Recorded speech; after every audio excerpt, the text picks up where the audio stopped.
ஒரு பெரிய ஏரிக்கரையில் சிட்டு மற்றும் சின்னான் என்ற இரண்டு வாத்து நண்பர்கள் வாழ்ந்து வந்தனர். சிட்டு மிகவும் புத்திசாலி, சின்னான் மிகவும் தைரியமானவன். இருவரும் சிறு வயதிலிருந்தே மிகவும் ஒற்றுமையாக பழகி எப்போதும் ஒருவருக்கு ஒருவர் உதவி செய்வார்கள். அவர்களின் நட்பு கூடிப்பிரியல் என்பதற்குச் சிறந்த எடுத்துக்காட்டாக இருந்தது.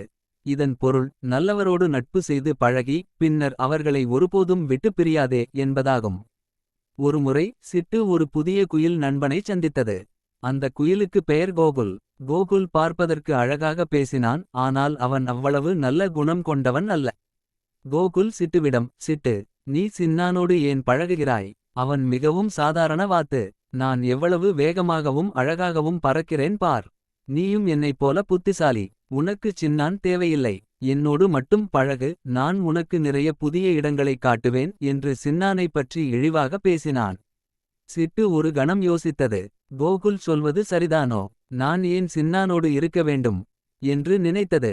சிட்டு தன்னுடைய நல்ல நண்பனான சின்னானை விட்டுப் பிரிய ஆரம்பித்தது. அது சின்னானுடன் விளையாடுவதை தவிர்த்தது. சில வாரங்கள் கழித்து ஏரியில் தண்ணீர் வற்றிப் போக ஆரம்பித்தது. கோடைக்காலம் மிகவும் வறண்டதாக இருந்தது. வாத்துக்கள் அனைத்தும் அங்கிருந்து வேறு ஓர் ஏரிக்குச் செல்ல வேண்டிய கட்டாயம் வந்தது. கோகுல் உடனே, நான் வேகமாகவும் உயரமாகவும் பறந்துவிடுகிறேன். நீங்கள் உங்கள் பாதையை பார்த்துக் கொள்ளுங்கள் என்று சொல்லிவிட்டு சிட்டுவுக்காக காத்திருக்காமல் பறந்து சென்றுவிட்டான். கோகுல் ஒரு சுயநலவாதி என்பதால் கஷ்டம் வந்ததும் சிட்டுவை பிரிந்து சென்றுவிட்டான். தண்ணீர் இல்லாததால் சிட்டுவுக்கு பறக்கவோ நீண்ட தூரம் பயணிக்கவோ உடல் சோர்வு ஏற்பட்டது. அது மிகவும் பயந்துபோய் அழுது கொண்டிருந்தது. அப்போது சின்னான் அங்கே வந்தது. சிட்டு, நீ என்னை பிரிந்து சென்றாலும் நம் நட்பு உண்மையானது. கஷ்ட காலத்தில் நான் உன்னை விட்டுப் பிரிய மாட்டேன். கூடிப்பிரியல் என்பதை நான் மறக்கவில்லை. நான் உன்னை விடமாட்டேன், வா, என் சிறகை பிடித்துக்கொள் என்று ஆறுதல் சொன்னது. சின்னான் சிட்டுவுக்கு ஊக்கமளித்து சிறிது தூரம் பறக்க உதவியது. பிறகு இரண்டும் ஒன்றாக புதிய ஏரியை நோக்கி புறப்பட்டன.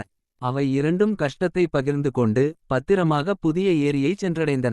அங்கே சிட்டு சின்னானிடம் மன்னிப்பு கேட்டு, சின்னான், உன் நட்புதான் உண்மையானது. நான் கோகுலின் கவர்ச்சியான வார்த்தைகளை கேட்டு உன்னை பிரிந்து சென்றது தவறு. கூடிப்பிரியல் என்ற அறத்தை நான் இனி ஒருபோதும் மறக்க மாட்டேன் என்று சபதம் எடுத்தது.